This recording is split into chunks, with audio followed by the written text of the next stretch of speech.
সন্তানের মা হতে চান সিঙ্গেল জয়া। ব্যক্তিজীবনে দীর্ঘ সময় ধরেই সিঙ্গেল অভিনেত্রী জয়া আহসান।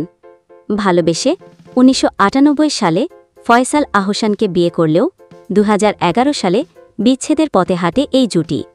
এরপর আর নতুন করে কোনো সম্পর্কে জড়াননি জয়া। বিচ্ছেদের পর একটা লম্বা সময় কেটে গেলেও সংসারমুখী হননি অভিনেত্রী। তবে সন্তানের মা হওয়ার ইচ্ছে রয়েছে জয়ার। সম্প্রতি ভারতীয় এক সংবাদ, সন্তান গর্ভে না হলেও কি মা হয়ে ওঠা যায়? এই নিয়ে আলোচনা কম হয় না আমাদের সমাজে। বর্তমানে ওপার বাংলার ডিয়ার মা ছবির প্রচারে ব্যস্ত সময় পার করছেন জয়া। এই ছবিতেও উঠে এসেছে দত্তক নেওয়া সন্তান নিয়ে একই প্রশ্ন।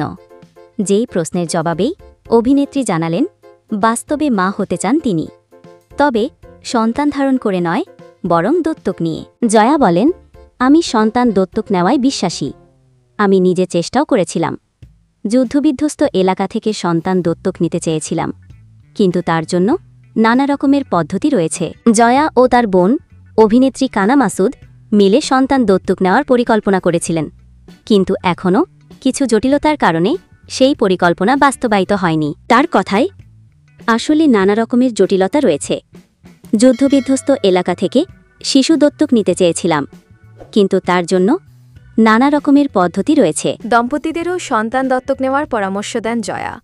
তিনি বলেন, যাদের একটি করে সন্তান থাকে তারা দ্বিতীয় বা তৃতীয় সন্তান হিসাবে বাইরে থেকে দত্তক নিতেই পারেন। তাহলে সেই শিশুগুলি একটি পরিবার পেয়ে যাবে।